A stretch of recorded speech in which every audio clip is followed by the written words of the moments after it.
Truly amazing. What we're born with,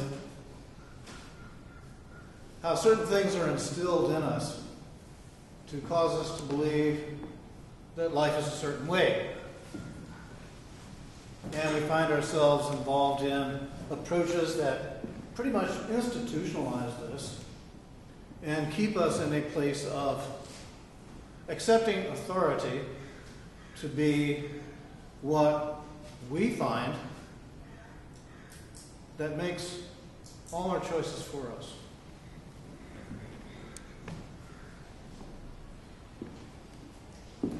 We find it pretty easy for the habit to set itself into motion to where we don't question. Because if we start questioning, then we find that there's something that reacts in us that says, wait a minute now. You've been told life is a certain way, and you've been told to do things a certain way. And here you are starting to think on your own. So, this is a process called awakening. Awakening to what is, and seeing it for what it is, and realizing that the design of much that is in our society and culture, not just here, but worldwide, is so contrived to keep us under control. And then, of course, I want to bring into the picture one of my pet frames of reference, and that has to do with religion. Funny that I, as a minister, being taught and trained to uphold the truth and never speak against religion, that I found that to be such a laugh. Because you see, if you study, you're going to be caused to realize that much of what religion holds to be true has nothing to do with truth at all, but has to do with control. And I'm speaking to you out there who find yourselves reeling against this, you see. Religion is very dogmatic. And dogma is one of the more serious psychological hang-ups that our species has. It causes us to be rigid and inflexible in our way of thinking. Whereas if we look and see that there's so much more to be experienced, instead of attempting to try to make everything else fit into a certain way and have that be the only way. Religion is very authoritative. And if you look at the authority of it, it's very fear-based. It wants you to do things a certain way and only that way. Isn't it amazing that even in the scripture of the Holy Bible, it says, I am a jealous God, and I will have no other gods before me. I looked at that and I thought, what? My God is a jealous God? And then I went a little farther and I thought, wait a minute. What about these other gods? God knows about other gods and hasn't filled me in on it? No wonder he's jealous.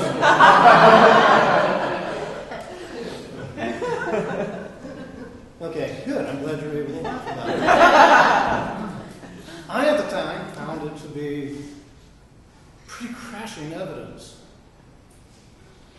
and a confirmation as to what I was feeling inside. You see, here's another part of the other approach, and that is, if you allow yourself to move beyond dogma, you're going to start finding that there is a flexibility that is of your innateness. Because you see, all of us have, as a part of who we are, something called spirituality. And when we find that we no longer are buying into the old order, then we find something begins to open up for us, and that is where religion ends, spirituality begins. But don't ever for one moment think that spirituality is going to be the comfort-based approach that religion is. It's going to take you and thrash you up against this notion and that consideration and an expansiveness so far beyond what you have as of yet entertained as possible that it's going to shake you.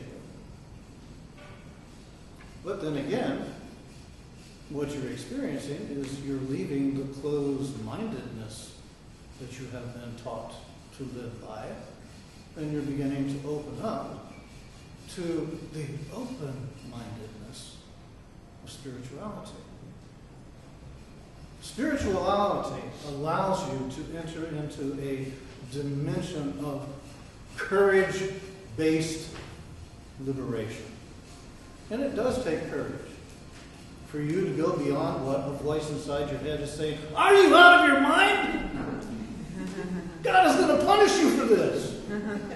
You're going to hell." When the fact of the matter is, it's really saying, "You're already in hell." Because you're believing all this stuff that isn't true. So it's a liberation of the soul. And it helps you get out of the fear-based prison of church and state. Do we need to pause here for refreshments? Okay. Now, enter into the picture, I think, something that all of us are familiar with, but which isn't really too popular today, and that is morality. Morality is doing right, no matter what you're told. That's pretty simple and straightforward, isn't it? Religion is doing what you're told, no matter what is right. Look at the wars that we're engaged in right now. Look at how they have the backing of church and state. With the exception of those who are coming to a place of realizing there's no morality involved in that at all. If we begin to open up ourselves, we begin to see that, hey, we've been brainwashed. This is a time of awakening, but it does require that courage to step out of the dimensions of your prison and open yourself up to considerable growth. And some of it is going to be painful. For you to come to a place of seeing the things that you've devoted so much time, effort, and energy into, belief really isn't true, that can be very painful. And then to move from there into an unknown possibility can be also painful, called scary. But you see, religion offers you comfort. It's kind of stagnant comfort, but nevertheless, it's comfort. Religion keeps us pampered, and it keeps us contented. Spirituality is you in yourself choosing to move beyond that because you realize that that is not in harmony with something inside of you that is getting more and more of your attention. You see, God isn't out there. It is within each and every one of us. It is also known as the great mystery. And as we become aware of it, what happens is this mystery reveals itself as a mirror. For it is how we intuit the mystery that reflects itself back to us to show us where we are in living it.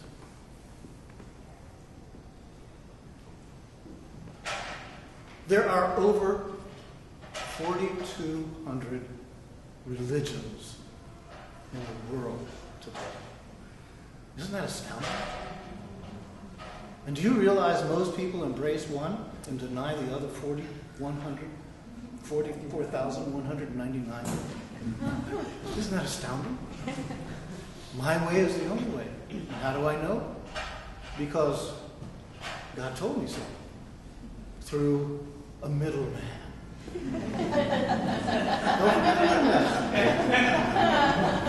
Hey, the middleman needs to be paid too, you know. Got to make the money. Gild the walls with gold. Draw in more people so we can get more money. Let's go out and save the world. The atrocities that have been committed on this planet for thousands of years in the name of religion are astounding. Now, I'm not talking just past tense. I'm talking present tense. But I'm also talking from a basis of what's happening today is many people are waking up and realizing that what their religions offer them really doesn't amount to a sense of true inner well-being, but gives them a sense of comfort and protection. I mean, after all, what do you got to do? Accept Jesus Christ as your personal Savior.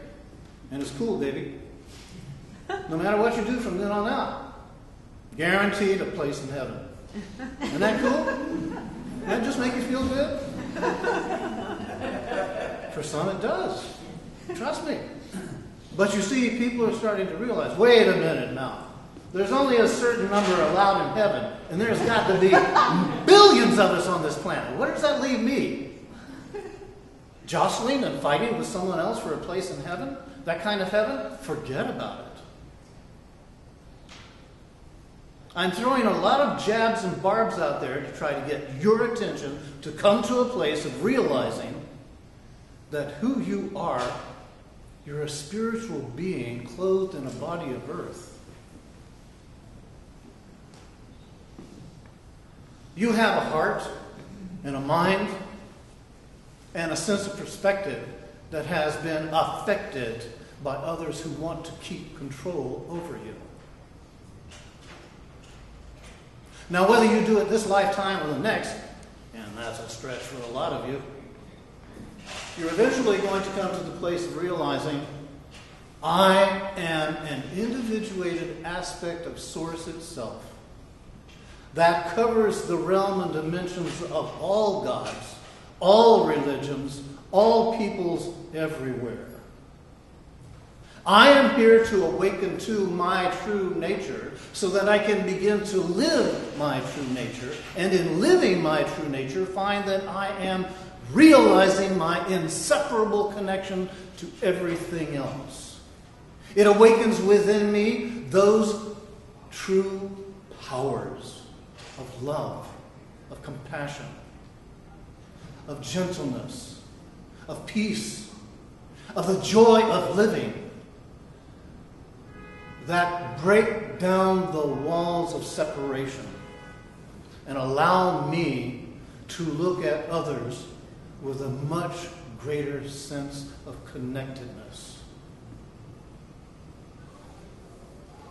You see, this is what true spirituality is about. It's about our awakening. It's about our, in awakening, choose to stop allowing our own fear-based insecurities to determine the choices we're going to make. And instead, to step out into life by stepping in to our inner self and making a connection and choose to be true to who we truly are. And that requires some major discovery. That isn't just something you reach into your vest pocket, pull out and say, oh, this is what it is. It's something that you reach into your heart and discover, oh, it's been there all the while. And I've just ignored it because I've been caught up in what others have told me is true that I'm starting to realize has nothing to do with truth at all. So, the great mystery, scary business. As a matter of fact, it's what has been denied and suppressed in such a way that we have not been encouraged to step into the unknown and find out what it's all about. That we've been told, no. We'll do that for you. We'll tell you what's there. You just take it easy and keep making money. Keep putting yourself deeper and deeper in debt by believing that what you're making has any substance to it when it doesn't, except what you believe it does. And we'll take care of the rest for you. Eventually, you get to the place of shucking such notions. And you choose to discover on your own. And when you do, and as you do, here's what you're going to find. You meet up with other people who have courage also. You meet up with other people who are saying, you know what, I want to find out what this is all about too. I want to find out what is true in me that makes me feel good about my discoveries, instead of feeling that I am compromising my own integrity by believing something that I know has no real substance to it. Challenging? Yes, I can see the challenge. I can feel the challenge with you. And you're already in the process of awakening. I can just imagine what this is doing to others. But you know what? Sometimes it requires a little shaking to get you to eventually let go and start opening up to at least considering that you are more than who you have been told you are. And that there really is more to life that's awaiting your discovery right here, right now. And it lies within this that we think is only 3D. It is intelligent. It is compassionate. It is love itself, allowing each and every one of us to grow as we see fit to do so. So this is my encouragement to you. Let go of the rung below and move up to the next rung. Even if you feel a little bit like a monkey, it's okay. If you feel that way, then it might be because you look that way.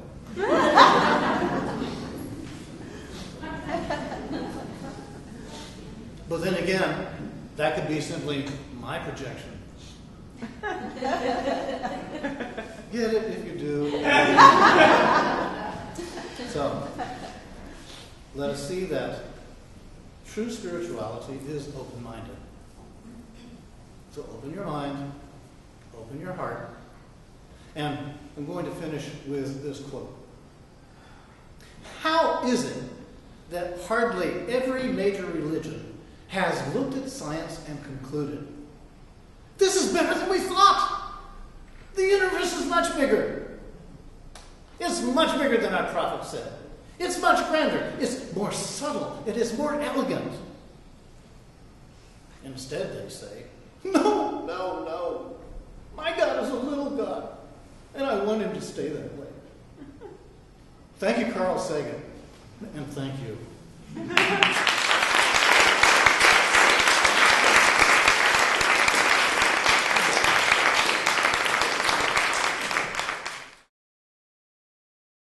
For more information about the Metaphysical Church of Enlightenment or the Rodin Foundation, please go to our website at www.rodin.org. If you have been inspired by the revelations shared in these podcasts, please donate to the Rodin Foundation's ongoing efforts to help others help themselves at www.rodin.org/donate.